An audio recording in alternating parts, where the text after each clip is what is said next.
The night sky above New York City was peaceful. Dr. Sarah Chen stood on the roof of the Space Research Center, looking at the stars through her telescope. It was just another normal night shift, until everything changed. A strange sound came from her computer. At first, she thought it was broken. But this was different. A pattern of beeps and clicks she had never heard before. Her hand shook as she realized what it might be. A signal from space. "This can't be happening," she whispered, quickly saving the data. After 20 years of searching for alien life, they had finally found something. Or maybe something had found them. The signal repeated every 10 minutes. Each time it came, it was stronger. Within hours, similar reports came in from research stations around the world. Whatever was sending this message wanted to make sure Earth heard it. Teams of scientists worked day and night to decode the signal. Dr. Chen hardly slept, surviving on coffee and the excitement of discovery. After 3 days, they had their first breakthrough. "It's a warning," announced Dr. Chen to the emergency meeting of world leaders. The room fell silent. On the big screen behind her, the decoded message played. "Danger. Stay away. Death comes." But that wasn't all. Hidden in the signal was something else. Pictures. They showed massive ships, destroyed planets, and creatures that looked like shadows with too many arms. The message wasn't just a warning. It was proof that humanity wasn't alone, and that something terrible was coming. Governments tried to keep it secret, but they couldn't. The signal was getting stronger. Amateur radio operators picked it up. Videos appeared online. People began to panic. Then the signal changed. Dr. Chen was the first to notice. The new message was shorter, but more frightening. Too late. Military bases around the world went on high alert. Countries that were enemies suddenly became friends, united by fear. They prepared for war. But how do you fight an enemy you've never seen? A week after the first signal, Dr. Chen made another discovery. Looking at the original message again, she noticed something everyone had missed. The warning wasn't meant for Earth. It was meant for someone else. The message hadn't been sent to warn humanity. It had been sent to warn others about humanity. She rushed to tell her superiors, but before she could reach them, the sky changed. Dark shapes appeared above every major city on Earth. They blocked out the sun, casting massive shadows over the terrified people below. The alien ships were unlike anything humans had imagined. They weren't sleek or shiny like in movies. They looked ancient, like mountains that had learned to fly.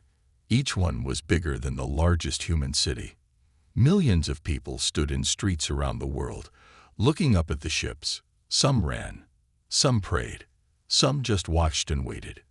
In New York, Dr. Chen stood on the same roof where she had first heard the signal, staring at the massive ship above her city.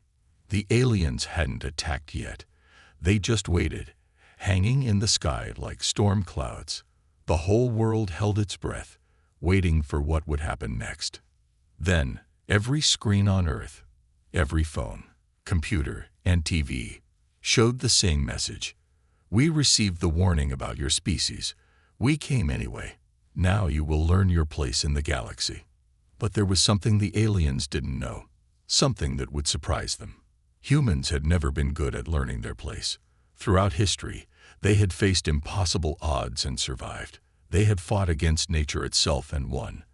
They had climbed the highest mountains, explored the deepest oceans, and reached for the stars. As military leaders around the world prepared their forces, as scientists like Dr. Chen worked to understand their new enemy, as ordinary people faced their fear and found courage they didn't know they had, one thing became clear. If these aliens thought humanity would be easy to conquer, they were about to learn a very important lesson. The story of humanity's greatest war was about to begin. And despite the aliens' advanced technology and massive ships, they had made one crucial mistake. They had threatened Earth. Throughout human history, that had always been a very dangerous thing to do. In the sky above New York, the alien ship's engines began to glow. The first battle for Earth was about to start. But it wouldn't be the last, and humanity wasn't going to go quietly. The alien ships had been attacking Earth for 3 days. Their weapons were powerful, but something wasn't right. Lieutenant James Rodriguez noticed it first during the Battle of Mexico City. "They're holding back," he told his commanders, watching through his binoculars as another alien ship fired at the city. "Their weapons could destroy everything, but they're only hitting military targets. They want something from us." He was right. The aliens, who called themselves the Varex, weren't trying to destroy Earth. They wanted to capture it, but they had made 3 big mistakes. First, they thought humans were weak. During the first ground battle in Brazil, a Varex soldier grabbed a human marine with its 4 arms, expecting an easy kill. Instead, the marine broke free and threw the alien across the battlefield. The Varex couldn't believe it.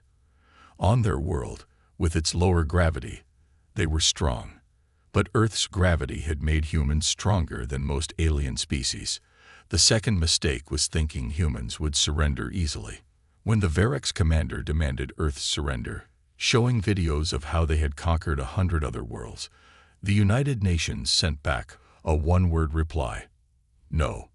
But their biggest mistake was not studying human history. They didn't know that humans had spent thousands of years fighting each other, developing ways to win against stronger enemies. Now, all that experience was being used against the aliens. In India, farmers turned their fields into traps, using simple tools to bring down advanced alien vehicles. In Russia, old World War II tanks were modified to shoot electromagnetic pulses that disabled alien technology. In Kenya, warriors using traditional hunting skills taught soldiers how to track and ambush alien patrols. The Varex couldn't understand it. Their scans had shown Earth was less advanced. Humans didn't have energy shields or plasma weapons. They didn't even have faster-than-light travel. But somehow, these primitives were fighting back. Lieutenant Rodriguez discovered another surprise during a raid on an alien base. The Varex were scared of the dark. Their homeworld had 3 suns. They had never evolved to deal with darkness. When human forces cut the power to their bases at night, the aliens became confused and clumsy. But the most important discovery came from Dr. Chen, who had first received their signal. She found out that the Varex were part of a galactic council, and they had broken the council's rules by attacking Earth. They had to win quickly, or they would be in trouble. This information spread around the world, giving people hope. Humans didn't need to win the war. They just needed to survive long enough for help to arrive. Then something unexpected happened. During a battle in Egypt, a young soldier named Aisha Hassan managed to capture a working alien weapon. Within hours, she was firing it better than the aliens could. It turned out human hand-eye coordination, developed through millions of years of throwing spears and rocks, made them natural sharpshooters with any weapon. The Varex watched in horror as more of their weapons were captured and turned against them. Humans were learning to use alien technology faster than anyone had thought possible. What should have been an easy conquest was turning into a nightmare. High above Earth, in the Varex command ship, the alien leader received a disturbing report. Other alien species were watching the battle for Earth with great interest. Some were even secretly helping the humans, sending them information about Varex weaknesses. The Varex had wanted to show the galaxy their power by conquering Earth. Instead, they were showing everyone something else. Never underestimate humans. As the sun set over the battlefields of Earth, Lieutenant Rodriguez prepared his troops for another night raid. In laboratories, scientists like Dr. Chen studied captured alien technology. In cities around the world, humans were adapting, learning, and getting stronger. The Varex had thought this would be a quick conquest. Now they were learning what many others would soon discover. Humans don't stay down. They get back up. They learn. They adapt. And most importantly, they never, ever give up. The real war was just beginning. Nobody expected kitchen salt to help win an alien war. But Sarah Martinez, a high school chemistry teacher in Buenos Aires, made the discovery by accident. She noticed the Varric soldiers' skin blistered when they touched salt water. Within days, resistance fighters were using water pistols filled with salt water against alien patrols. This was just the beginning of humanity's creative warfare. The Varrics couldn't understand how their advanced army was being defeated by what they called primitive tricks. Their battle computers couldn't predict what humans would do next, because humans kept doing things that made no sense to alien minds. In Tokyo, gamers turned their skills into weapons. They could pilot captured alien drones better than the aliens themselves, using techniques learned from video games. The Varrics were shocked to find their own vehicles performing impossible maneuvers, diving through buildings and pulling off stunts their engineers had thought impossible. But the biggest surprise came from an unlikely source: social media. Teenagers around the world started posting videos of captured alien technology, taking them apart and putting them back together. They shared their discoveries instantly across the planet. The Varrics couldn't keep up with millions of humans working together to solve their technological puzzles. Dr. Chen made another breakthrough in her lab. "Their technology isn't more advanced than ours," she announced during a global broadcast. "It's just different. They focused on energy weapons and space travel, but they never invented simple things we take for granted." She was right. The Varrics had never invented rubber because their world had no rubber trees. They had no wheels on their vehicles because their homeworld was mostly ocean. They had never thought of using mirrors for weapons because their 3 suns meant they never needed to reflect light. This gave humans an advantage. In Australia, Aboriginal hunters used mirrors to blind alien sensors. In Finland, tire factories started making rubber armor that alien energy weapons couldn't penetrate. In Brazil, children's toy factories were converted to make simple mechanical devices that could shut down alien machines. The Varrics made another mistake. They tried to cut off Earth's internet to stop humans from sharing information. But they didn't know about the old radio networks and ham radio operators. When the internet went down, humans simply went back to older technology. Information kept flowing. Then came the loud war. A music professor in Jamaica discovered that certain sound frequencies hurt Varric's ears. Soon, every speaker and sound system on Earth became a weapon. Rock concerts became battle stations. Car stereos turned into defensive weapons. The aliens had to choose between wearing sound-blocking helmets that limited their senses or enduring painful Earth music. But the humans' most powerful weapon was something the Varrics couldn't understand: memes. Funny pictures and jokes about the aliens spread across Earth, keeping up morale and making people laugh even during the darkest battles. The Varrics were confused. How could humans joke about war? The answer came from an unexpected source. A captured Varric soldier told its interrogators something important. "Your species scares us. You turned everything into a weapon, even laughter. You find ways to fight that we never imagined. Our leaders thought you were primitive because you haven't reached the stars yet. Now we understand. You were just taking your time, becoming stronger." This confession spread around the world, giving people new confidence, but it also made the Varrics more dangerous. Desperate to win before their council superiors discovered their unauthorized invasion, they'd prepared to use their most powerful weapons. In orbit, their massive ships began to move into new positions. On Earth, their ground forces pulled back. Military leaders like Lieutenant Rodriguez recognized these signs. The aliens were preparing for something big. Dr. Chen worked frantically in her lab, trying to decode intercepted alien transmissions. The Varrics were talking about something called the Burning, a weapon they had used to win difficult battles before. But Earth had one more surprise left. Deep in underground bunkers, scientists had been working on something secret. They had taken captured alien technology and combined it with human creativity in ways the Varrics had never imagined. As storm clouds gathered and alien ships filled the skies, humanity prepared to reveal its greatest secret weapon. The Varrics were about to learn that sometimes the most dangerous species are the ones who have spent their whole history learning to survive against the odds. The battle for Earth was entering its most dangerous phase, and neither side would ever be the same after what was about to happen. 8-year-old Tommy Chen watched from his hidden bunker as alien soldiers searched the empty streets of Chicago. Next to him, his mother, Dr. Chen, worked quickly on a strange device, a mixture of alien technology and his old video game console. What the aliens didn't know was that they were walking into a trap created by a child's imagination. "Remember when we played that zombie game?" Tommy whispered to his mother. "The one where you have to avoid motion sensors." That simple game had given humanity one of its greatest weapons against the Varex. Across the city, thousands of children's toys had been modified with alien tech. Dancing robot toys, remote-controlled cars, and even singing dolls became part of Earth's most sophisticated guerrilla warfare network. The Varex never suspected that the strange movements and sounds they detected were actually part of an elaborate distraction system designed by kids. But the real revolution started in the subway tunnels. Maria Gonzalez, a former subway maintenance worker, discovered something incredible.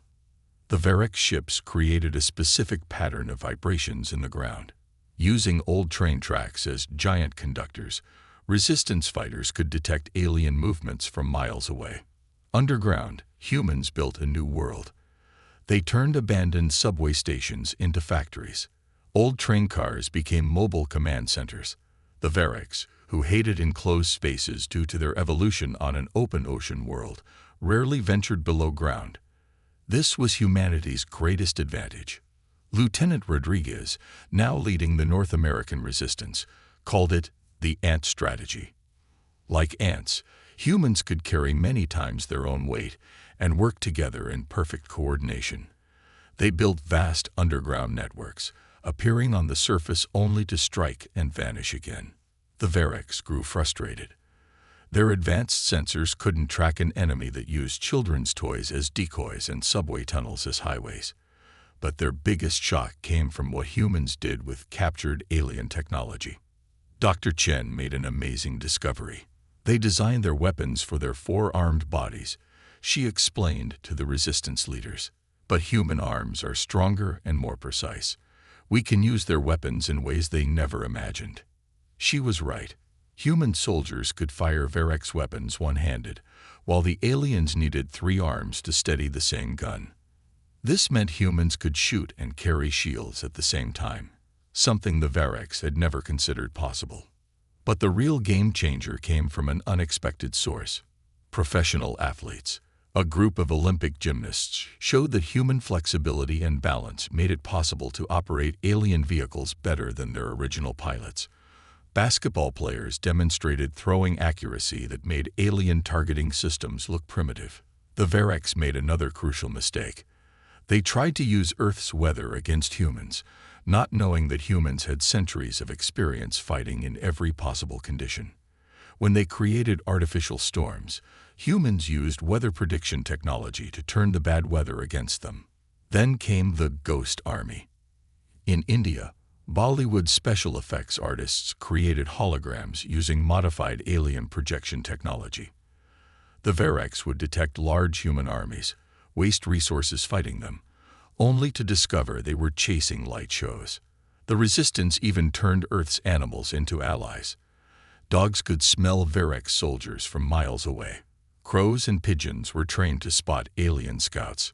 Even insects became part of the war effort. Butterflies and bees would swarm around alien sensors, confusing their readings. But the Varex still had one advantage: their massive ships in orbit. Until one day, when Tommy Chen asked his mother a simple question: "Why don't we just hack them like in my space game?" This childish question led to humanity's boldest plan yet. Dr. Chen discovered that alien ship computers were vulnerable to something they had never encountered before: computer viruses. On their worlds, all computers worked in perfect harmony. They had no concept of malicious code. As Earth prepared to launch its first cyber attack against the alien fleet, the Varex received disturbing news from their homeworld. The Galactic Council had discovered their unauthorized invasion. But instead of coming to stop the war, the Council decided to wait and watch. They wanted to see how humans would fight back. The Varex now faced a terrible choice: retreat and face punishment from the Council, or continue the war and risk losing everything to a species that turned toys into weapons and subway tunnels into fortresses. In his underground command center, Lieutenant Rodriguez prepared for the next phase of the war. Dr. Chen and Tommy worked on their computer virus, and around the world, humans waited, ready to show the galaxy why Earth's creatures had survived countless extinction events. The aliens were about to learn why humans told stories about rising from the ashes, and why every human culture had legends about overcoming impossible odds. The war was far from over, but humanity had found its strength, not in superior technology, but in the power of adaptation, creativity, and the unbending will to survive. The day Earth fought back started with a child's video game and ended with the greatest space battle in human history. Tommy Chen's computer virus, now called Project Playground, was ready. It was a strange mix of alien code and classic video game logic, something the Varex would never expect. "It's like that game where the ghosts chase you," Tommy explained to the military leaders. "But when you eat the power pill, you can chase them instead." His mother, Dr. Chen, had used this simple game logic to create a virus that could turn alien weapons against their own ships. But they needed a way to deliver the virus to the alien fleet. The solution came from an unexpected place: pizza delivery drones. Modified with alien tech, thousands of these small, fast drones could slip through the gaps in alien defenses. The Varex, looking for military weapons, completely ignored what they thought were food delivery devices. Lieutenant Rodriguez led the ground attack that would distract the aliens during the drone launch.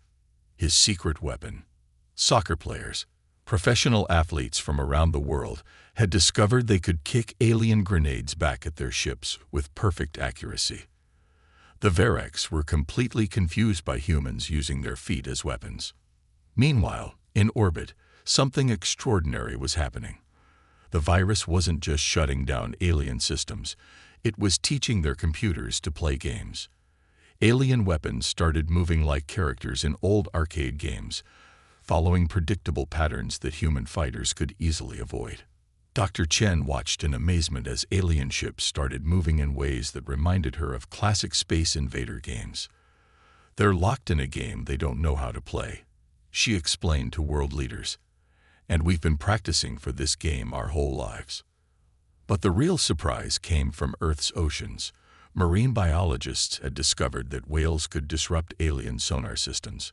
Soon, pods of whales were protecting human submarines, allowing them to get close enough to alien ships to attach climbing nets, another simple technology the Varex had never considered. Then came the emoji attack. Teenagers around the world had figured out that alien communication systems could be overloaded by flooding them with Earth's digital symbols. Alien commanders found their screens filled with smiling faces, hearts, and dancing figures, making it impossible to send orders. The Varex made another critical mistake. They tried to adapt to human tactics by copying them. But they didn't understand that human strength wasn't in the tactics themselves. It was in the ability to constantly change and improvise. An unexpected ally appeared during a battle in Australia. A group of Aboriginal Dreamtime stories had described patterns in nature that perfectly predicted alien ship movements. These ancient stories, combined with modern tracking technology, gave Earth forces a huge advantage. The biggest breakthrough came when someone noticed that cats seemed fascinated by alien energy fields. Scientists discovered that felines could see the aliens' cloaked ships. Soon, cat shelters across the world were being monitored to track invisible alien movements. Dr. Chen made another amazing discovery. The Varex ships ran on a fuel that was basically sugar water. Earth's soft drink factories were quickly converted to produce fuel that could power captured alien ships. For the first time, humans could fight the aliens in space using their own technology. The tide really turned when Tommy's virus reached the alien mothership. Instead of shutting it down, the virus challenged the ship's computer to a game of Pong.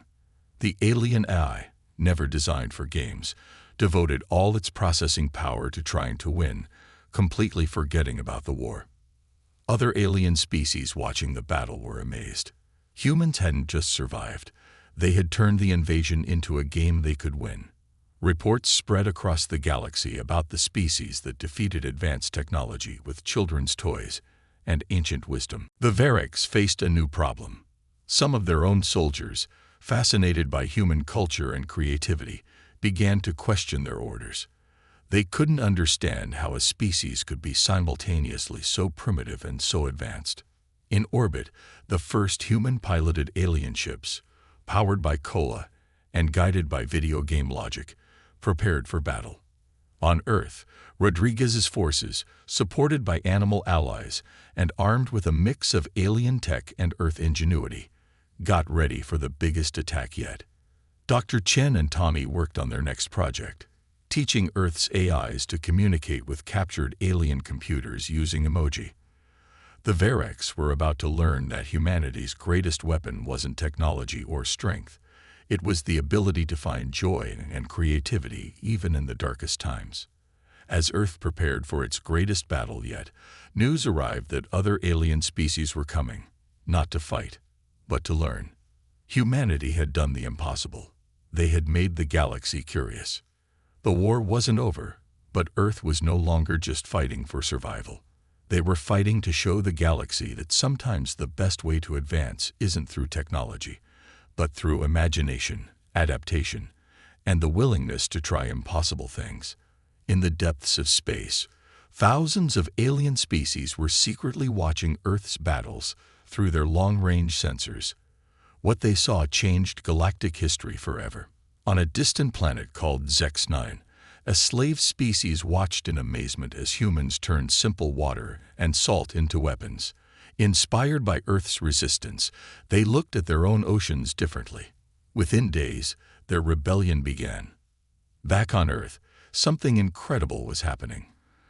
Dr. Chen discovered that Earth's internet signals, bouncing off alien ships, were reaching deep space.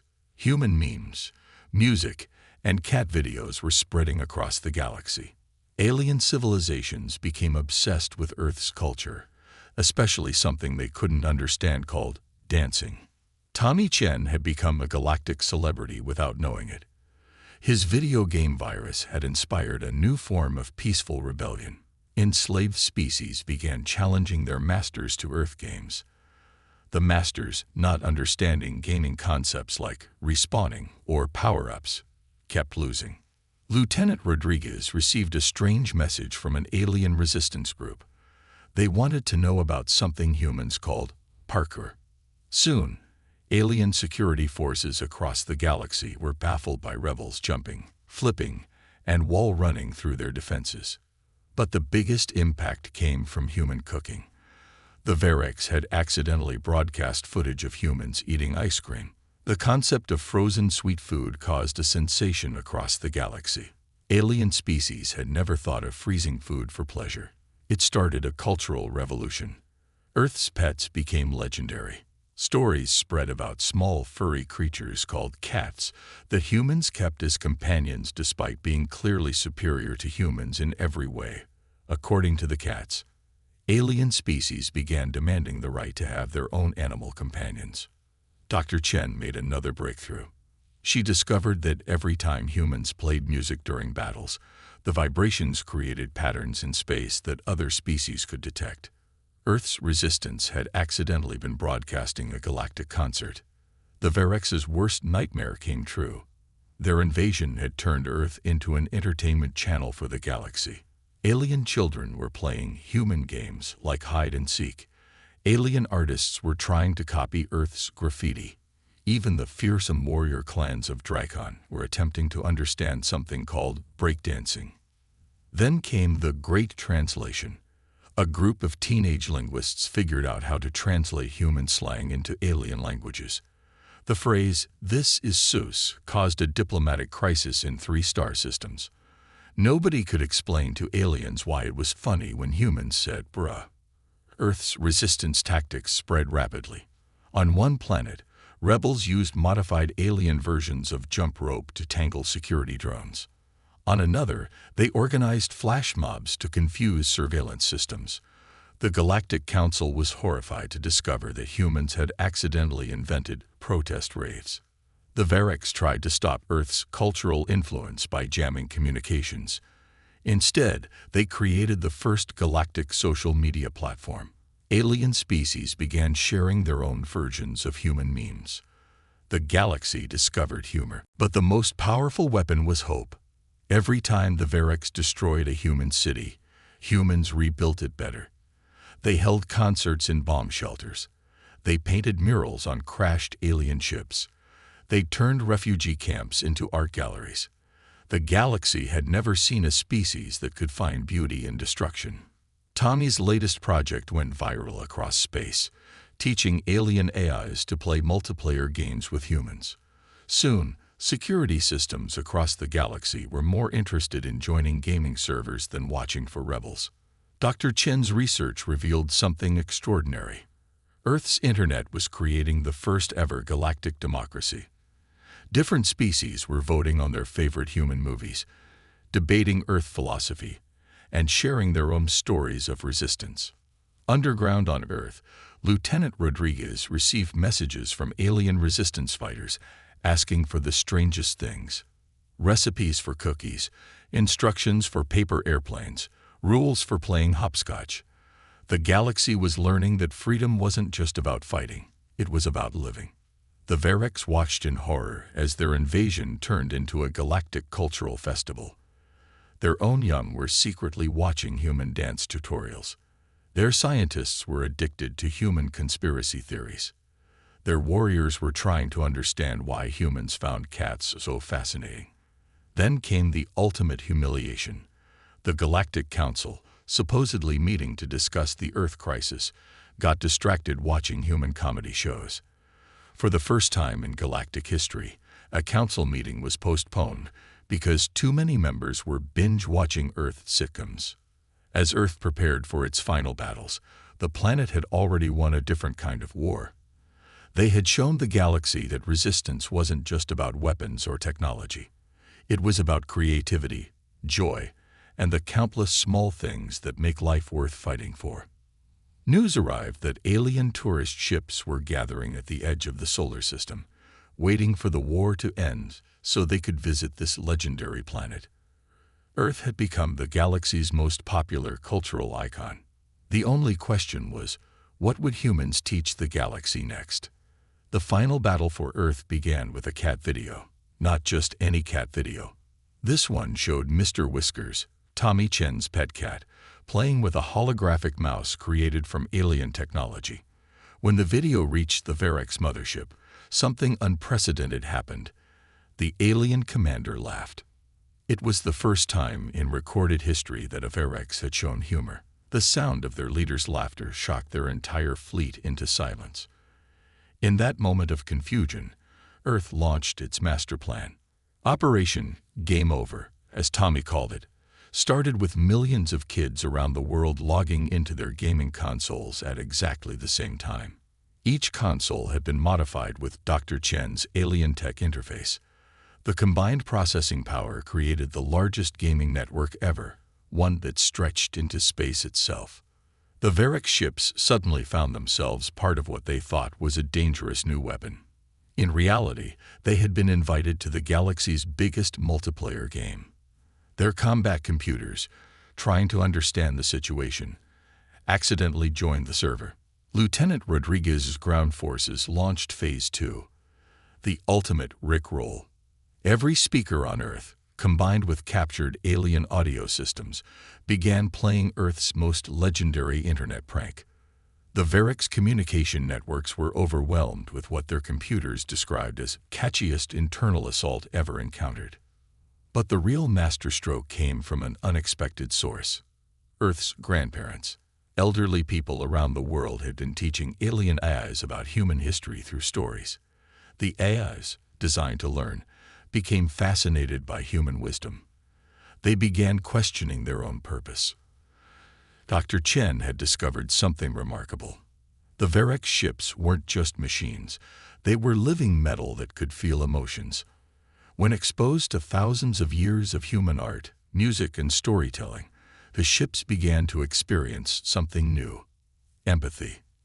The space battle turned into something never seen before. Alien ships started moving to the rhythm of Earth's music. Their weapon systems, confused by gaming protocols, began shooting colorful light shows instead of deadly beams. Some ships even tried to dance. Then came the galactic flash mob. Resistance groups on 1,000 worlds, coordinating through Tani's gaming network, launched their own celebrations.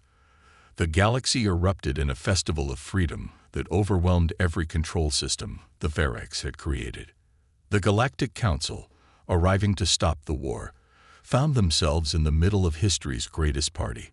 Stern alien diplomats were seen attempting the Macarena. Ancient warrior races discovered the joy of conga lines. Even the fearsome space dragons of Nexus 7 were caught humming Earth pop songs. Mr. Whiskers, the cat who started it all, became the first Earth ambassador to the galaxy. It turned out that most alien species believed cats were Earth's true rulers anyway. They weren't entirely wrong. The Varex commander, still laughing, did something unprecedented. She asked for dancing lessons. Their entire species, evolved in the rigid hierarchy of their three-sun system, discovered that sometimes the best way to live was to simply play. Earth's victory came not through destroying their enemy, but by teaching them how to laugh, dance, and play games. The invasion forces were transformed into the galaxy's first interstellar cultural exchange program. Dr. Chen's research facility became the galaxy's first museum of human creativity, where alien species learned about everything from paper airplanes to rock and roll. Lieutenant Rodriguez started a galactic sports league, introducing aliens to the concept of friendly competition. Tani's gaming network evolved into the galactic communication system, where species across space could share stories, songs, and cat videos. The galaxy discovered that Earth's greatest technology wasn't its weapons or machines. It was its ability to create joy. The Varex ships, now awakened to emotions and free will, chose to stay in Earth orbit, not as conquerors, but as students. They wanted to learn more about this species that had defeated them with kindness, creativity, and an endless ability to find fun in even the darkest moments. Earth's first official act as a galactic civilization was to establish the Universal Gaming Championship. The prize? Not gold or power, but a chance to share a meal with a human family and pet their cats. The galaxy would never be the same. Humans had proven that true strength wasn't in superior weapons or advanced technology, but in the power to bring people together, to find humor in adversity, and to turn enemies into friends. As the sun set on the last day of the war, Tommy Chen played a video game with alien children from across the galaxy. Dr. Chen taught alien scientists about the science of ice cream, and Mr. Whiskers supervised it all with typical feline superiority. Humanity had done more than win a war. They had shown the galaxy how to live. And somewhere in deep space, alien children were asking their parents the same question: can we visit Earth? We heard they have something called pizza. The universe would never be boring again.